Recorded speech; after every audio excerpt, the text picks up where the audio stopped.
Hoje eu estou aqui com o José Haddad, um amigo meu. Engraçado que eu conheço a Haddad relativamente há pouco tempo, mas o pouco tempo que a gente esteve junto lá no curso, eu aprendi bastante. É uma pessoa que eu aprendi a admirar também, tem bastante conhecimento. E o Haddad, ele é uma pessoa que consegue conciliar bem, né, essa questão da busca espiritual, mas com um conhecimento também do mundo material, né? De como a gente se estabelecer, de como a gente procurar prosperar. Fala bastante, ele deu um curso há pouco tempo sobre a prosperidade financeira, que eu participei, aprendi bastante. Então, Haddad, eu queria primeiro assim, saber, você já me contou, mas eu queria que você contasse para o pessoal também um pouquinho, que você sempre fala, né? Que você é um buscador. Sempre foi. Buscar também. Buscador de Deus. Buscador de Deus, né? E andou por muito lugar por aí, né? Com 13 anos, 14 anos, eu já me perguntava muito, porque eu não me conformava em as aparentes injustiças do mundo, né? Como nasce alguém na favela, outro nasce em berço de ouro, outro nasce deficiente, né? Outro nasce com os recursos. E que Deus é esse? Que Deus onipresente, onisciente, onipotente é esse que deixa essas injustiças acontecerem. E aí escolhe, né? Vai escolher quem pode. Como se a bênção, né, e a divindade fossem para poucos. E eu nunca consegui encarar Deus como um ser humano, um justiceiro, né? E aí eu fui buscar várias religiões, aliás, quase todas as religiões, buscando Deus. E sempre onde eu chegava, aqui é a perfeição, aqui é a salvação, aqui é a salvação, aqui é a salvação. E eu nunca me conformei com isso, né? Outra coisa que me vinha muito claro, como uma pessoa que diz que não acredita em Deus, mas que faz o bem, pode não ter valor para Deus, sabe? Porque para mim,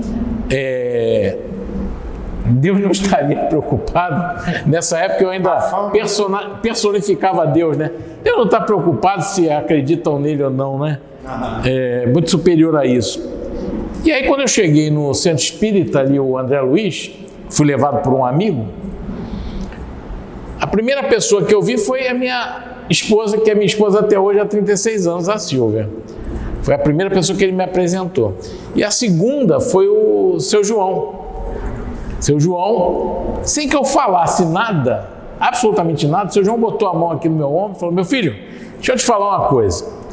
Se você veio aqui buscar a salvação, você veio no lugar errado. Aqui só tem doente. E vou te dizer mais, aquele que vai falar ali em cima, hoje você veio para a palestra? Falei, vim. Aquele que vai falar em cima é o mais doente de todos, por isso ele está lá, para ver se ele se ouve. Aquilo me impactou profundamente, né? Pô, a primeira pessoa que não está fazendo questão que eu fique, e obviamente aí eu fiquei. E fui estudar o Livro dos Espíritos, o Evangelho segundo o Espiritismo, e vi, e vejo até hoje, muita conexão, né, do que o Livro dos Espíritos fala, porque ele tem o aspecto científico, o aspecto moral e o aspecto religioso.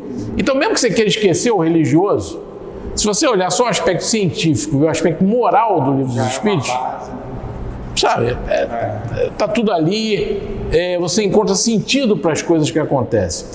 Eu penso que, em se tratando de religião, a religião espírita, kardecista, é a que tem uma melhor visão, que faz sentido, né, a existência de um plano divino para todos, sabe?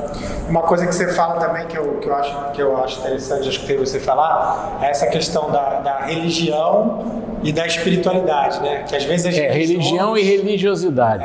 Eu digo que eu falo muito de religiosidade, eu falo pouco de religião. Estou falando aqui porque você me perguntou.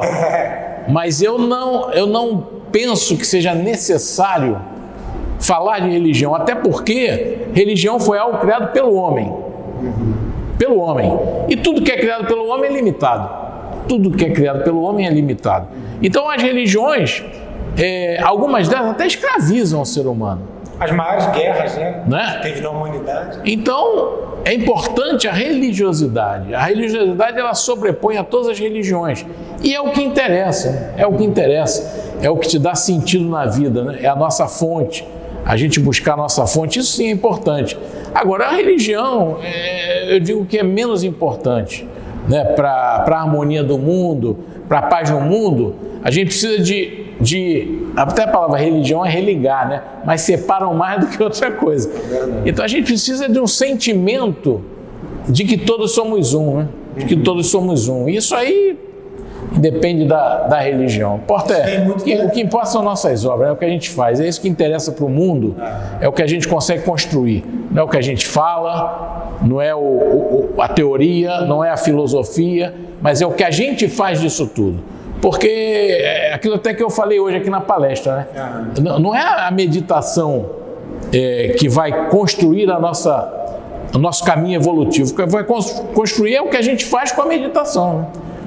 A meditação é um instrumento para nos preparar para viver uma vida melhor. Então, o que a gente faz nessa vida é que vai fazer diferença para a nossa vida, efetivamente, né? O professor, meu avô, né, o professor Armode, falava muito isso, né? Quer dizer, que o yoga começa quando a gente sai do tapetinho, né? Sai da sala de aula, começa o nosso yoga. Porque essa maneira que a gente vai tratar as pessoas, que a gente vai se tratar, que a gente vai contribuir. E você estava falando agora, eu lembrei uma frase do Sai Baba, que é um mestre indiano que eu gosto muito, que ele fala assim, que mãos que ajudam são mais santos do que lábios que oram, né? E é verdade. E às vezes a gente tem muito essa questão de dizer que eu sou cristão, ou eu sou católico, ou eu sou espírita, ou eu sou evangélico, mas o que você está fazendo com isso, né? Onde você coloca a sua fé em ação, né? Porque acho que é aí que faz a diferença. A gente vê muita gente que vai à igreja, ou vai ao centro certinho, ou vai ao culto, aí chega na vida pessoal, briga com a esposa, briga com os filhos, enrola o totalmente sócio, desregrado, exato. Né? Exato. Então, quer dizer, eu acho que isso é uma coisa muito da nossa sociedade, né? Que é parecer uma coisa e na verdade, outra. É verdade. É ser e não parecer, né? O ateuzinho do bem, né? O ateu do bem. O ateu do bem, o professor falava isso, o professor brincava, era muito brincadeira, falava assim, às vezes eu aprendo mais de Deus com um ateu do que com um religioso. Eu, como sempre tive muito preconceito, para trabalhar meu preconceito, eu entrava em qualquer igreja, presbiteriana, eu entrava e falava, eu tenho que aprender alguma coisa aqui hoje, porque eu sempre fui muito preconceituoso com religiões, até mesmo com o espiritismo kardecista. Esse meu amigo que me levou lá no André, ele tinha me dado antes um livro Nosso Lar e deixou 2 meses o livro comigo, eu nem abri o livro, e eu sem saber nada, eu falei para ele, o apelido dele era Neném, eu falei, Neném, não leva mal, ele me pediu o livro de volta, que era da tia dele. Eu falei, Neném, não leva mal, esse negócio de ioiô, ficar subindo e descendo, cara, isso é a maior bobagem do mundo, mas sem a menor base pro que eu falei, entendeu? A expressão da palavra, a ignorância perfeita. Então hoje, quando uma pessoa diz, eu sou isso, eu sou aquilo, para mim não está dizendo absolutamente nada, mas absolutamente nada. Né? É claro, se você vai estudar as religiões, é o que eu te falei, aqui eu encontro mais sentido para explicar as aparentes injustiças da vida é o espiritismo kardecista. É que eu vejo mais lógica. Mas isso não é preponderante para absolutamente nada. Né? Para absolutamente. O que eu penso só é o seguinte: diferente daquele que é ignorante, né? O ignorante ele está livre para fazer o que quiser. Agora, aquele que passou a ter um conhecimento religioso, seja em que religião for, ele está pronto para fazer o que ele deve fazer. Com certeza. Por isso que às vezes a pessoa brinca, né, que ignorância é uma bênção. Enquanto você não conhece... Porque existem as leis universais. Né? Então, na medida em que eu passo a conhecer, a minha responsabilidade, obviamente, tem que aumentar em relação àquilo e eu tenho que me modificar baseado naquela nova informação. Né? Naquela nova... que deve virar uma convicção. Né? Eu penso que a gente... Eu não tenho problema nenhum em mudar. Eu sempre mudei muito, por isso eu sou sempre convicto do que eu falo, mas eu estou aberto a mudar, eu não sou radical. Né? Eu, por exemplo, eu pensava que quando eu estudei, que a gente tem de 50 a 250 mil pensamentos por dia, e é isso que gera a nossa realidade, né? Porque pensamento gera sentimento, que gera comportamento. Eu reconceituei Deus naquela hora, eu falei, então Deus... Eu uma vez, respirando na praia de Itaipu, que eu fui morar lá na região oceânica, falei, bom, Deus então é um grande pensamento. e o mundo é um grande pensamento de Deus. Pô, achei isso bonito quando eu defini isso, né? E aí passei a ficar falando isso. Aí eu estudei um pouco de medicina chinesa, e o chinês considera o órgão mais importante do corpo o coração, que é o órgão emoção. E aí eu defini, ali que eu defini emoção é energia, emoção, movimento. E aí eu reconceituei Deus. E eu estava na mesma praia de Itaipu, eu falei, poxa, então Deus é uma emoção, uma energia em movimento. E o mundo é uma grande emoção. Achei isso mais bonito ainda. Por isso que eu passei a... Então é isso. Agora, o que você falou, o mais importante é o que a gente faz disso tudo. É o que eu sou efetivamente para as pessoas, é a minha visão de mundo, é eu ter certo o que eu estou fazendo no mundo, para que eu vivo, qual o legado que eu quero deixar, né? Você sabe que a ciência, ela diz que milhões de pessoas já passaram pela Terra, né? A maioria deixou de legado para o mundo apenas os seus ossos, porque nem os seus túmulos eles foram capazes de construir, né? Então, essa pergunta o ser humano tem que se fazer. Qual o legado que eu quero deixar para o mundo? O que eu estou fazendo aqui? Qual a minha finalidade de existência? Para que eu existo? Diante dessas bilhões de galáxias, né, que no nosso entorno, será que tudo isso existe só para justificar a minha vida? Será que é só isso? Entende? Então... O professor falava uma coisa que eu acho muito legal. Ele falava assim... Às vezes, para mim, não faz diferença eu saber a tabela periódica de cor, né? Mas faz muita diferença eu não saber quem eu sou. Né? Às vezes, a gente acumula informação e hoje em dia a internet, isso tudo, o acúmulo é muito grande, mas que essa informação não vai levar a nenhum tipo de transformação, não vai mudar em nada. Né? E outra que ele falava, que às vezes um asno carregando uma biblioteca continua um asno. É verdade. Essa é boa. Então, ou seja, se a gente quer informação, mas se isso não está te transformando, se você sabe quem é o rei da França no século tal, mas você não sabe quem você é, você não sabe para onde você quer ir. Paulo já dizia isso, né? A ciência enche, mas só o amor edifica. E nós somos esse amor, né? Nós somos luzes, né? Então, autoconhecimento é fundamental. Nesse mundo que se avizinha, né, onde a depressão está galopante, onde a ciência diz que em 2025 a depressão vai matar mais do que o infarto e do que o câncer, isso é uma informação muito preocupante. Isso é o quê? É motivado pelo quê? O ser humano perdeu o caminho de casa. Nessa que ele acreditava ser mais poderoso que a natureza, o ser humano acreditava poder controlar a natureza, ele se perdeu. Então, o fruto, né, desse estado depressivo, dessa sensação de que não tem rumo para o mundo, né? As pessoas estão perdidas, efetivamente perdidas, é isso, se perderam de si mesmos. Então, as pessoas precisam se encontrar. Todos desejam se encontrar. Isso é a grande verdade. Todos desejam se encontrar. Então, o ser humano ele tem que se dar uma oportunidade de se resgatar. E ele faz isso através de investigar por que ele faz o que faz. Por que ele percebe as coisas do que ele percebe. Ele precisa encontrar um sentido para isso. Para que ele possa criar um projeto de vida e, a partir daí, ele mudar positivamente na vida. As pessoas, elas costumam andar baseado no que o outro pensa que é bom, né? Elas não têm as suas próprias convicções. E isso, quando eu busco autoconhecimento, eu passo a ter as minhas próprias convicções. Porque faz sentido aquilo que eu estou falando. Quando eu não tenho um sentido para falar, aí eu reverbero o que o outro está falando. E geralmente, o que o outro está falando não necessariamente está alinhado com o que eu penso, com o que eu quero, e isso é motivo de frustração, depressão e suicídio, né? Não, sem dúvida. Acho que é o pior problema de saúde que a gente está enfrentando, é isso, né? A quantidade de jovens, né? Muitos jovens. De jovens. Ansiosos, deprimidos. A exigência é muito grande. No Brasil, principalmente, onde a sociedade comprou uma ideia de que sucesso é ficar milionário, né? A sociedade comprou essa ideia. Isso é altamente frustrante. Por quê? Porque nem todo mundo, né, vai conseguir ficar rico. E será que é necessário efetivamente ficar milionário para poder ter uma vida boa e encontrar a sua forma de felicidade? Eu nem acredito que a felicidade você vai encontrar na pobreza, na escassez. Não é isso que eu estou falando. Porque parece que eu estou negando, né, a riqueza. Muita gente faz, né? O que muita gente faz, que você até... Para dar o voto de pobreza. Só pode dar voto de pobreza quem tem luz.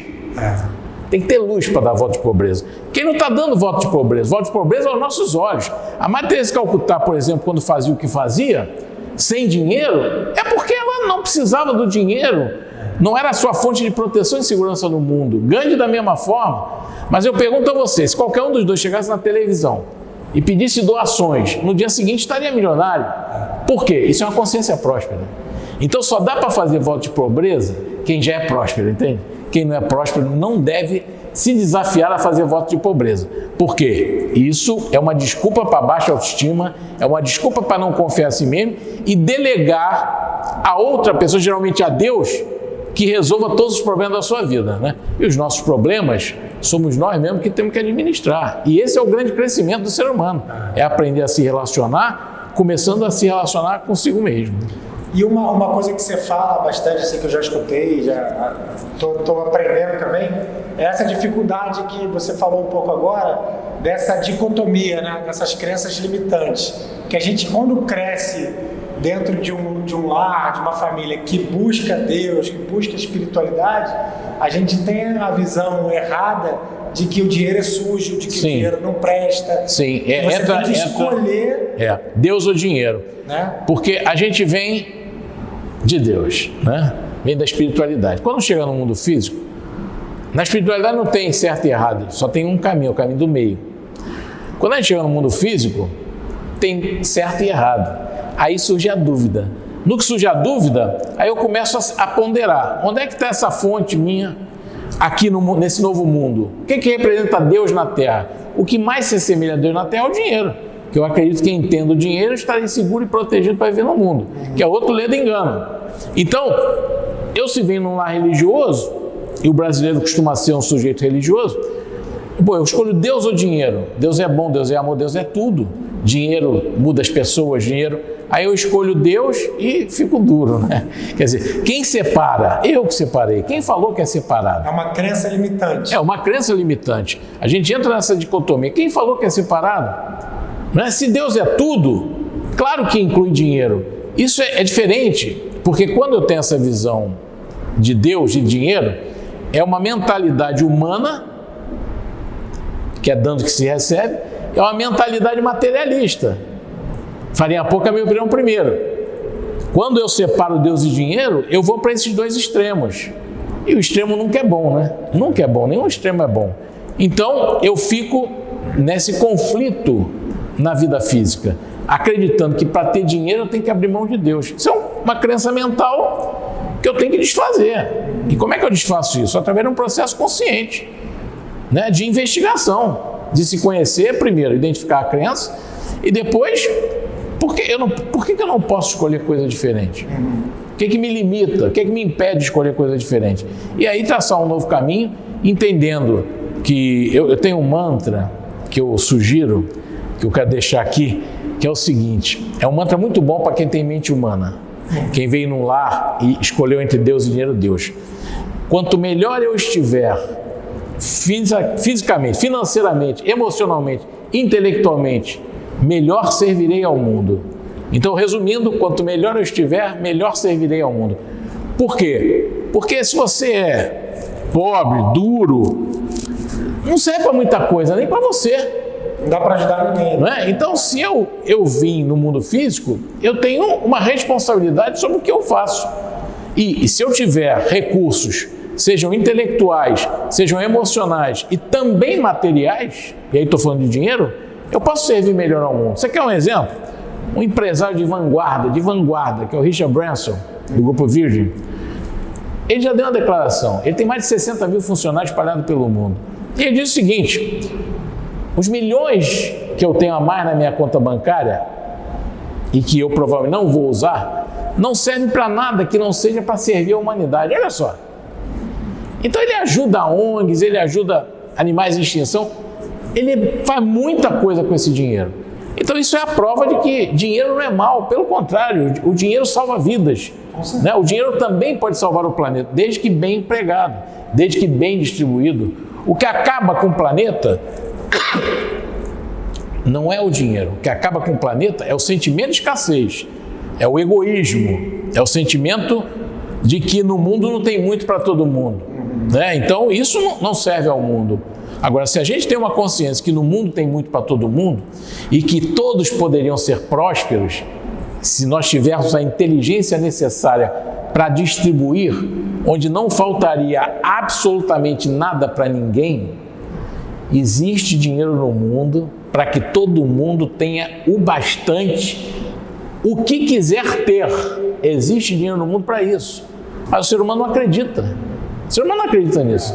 Se o ser humano acreditasse nisso, não precisa de guerra, porque não precisa de miséria. Todo mundo vai ter tudo o que quiser. Isso é possível? É possível. Basta que o ser humano tenha uma consciência e esteja convicto de que isso é possível e como isso deverá ser feito. Eu acredito que essa é a grande fórmula para salvar o planeta e, mais do que isso, salvar o ser humano, onde a gente vai operar no mundo buscando um senso de utilidade, como eu posso ser útil ao mundo, e vai contribuir com um mundo melhor e nessa manutenção desse mundo próspero, na medida em que buscar ser útil ao mundo, né? E não por uma questão de salário, né? O dinheiro nesse sentido, Tiago, eu penso que o dinheiro já provou que é injusto. O dinheiro já provou que é injusto. Você vê, tem tanta gente que o que ele faz é tão útil ao mundo e ele não ganha financeiramente por aquilo. Ele não corresponde. Então, para mim, o dinheiro já provou que é injusto, né? Mas injusto, efetivamente, é o ser humano que dá peso ao dinheiro e não o dinheiro propriamente. É isso, Haddad. Queria te agradecer. O Haddad hoje está aqui no Instituto, ele deu uma palestra. Isso. Muito legal, o pessoal adorou. E fala aí um pouquinho do seu Instagram. José Haddad, o Haddad é HADDAD oficial, @ José Haddad oficial. Estou fazendo uma série de lives, começou dia 16 de agosto, vai até 13 de setembro, chamado Lives do Conhecimento, onde a gente está trazendo temas totalmente alinhados à inteligência emocional.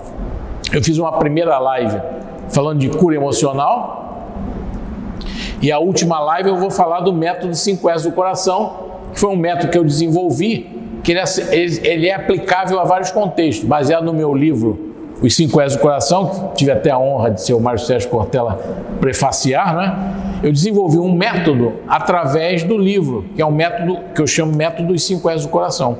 Ele é aplicável a negociações, ele é aplicável à liderança, ele é aplicável à comunicação oratória, ele é aplicável ao empreendedorismo. Então, é uma estrutura, como o coach é uma estrutura, como a PNDR tem essa estrutura, o 5S do Coração também tem uma estrutura. Eu, em breve, vou estar disponibilizando ele aí no mercado, através de cursos presenciais, cursos online, enfim, é mais um legado que a gente deixa. Então, lembrando, o Instagram é... José Haddad Oficial, José, HADDAD, Oficial. Haddad. José Haddad Oficial. Obrigado, meu amigo. Eu que te agradeço. Muito obrigado pelo convite. Você é uma pessoa que está no mundo para somar, que você possa continuar na sua missão, que já vem desde o professor Hermógenes, né? Que trouxe essa luz nesse pedacinho aqui do Rio de Janeiro. Muito obrigado. Gente, obrigado. Até o próximo Boemia Espiritual. Namastê.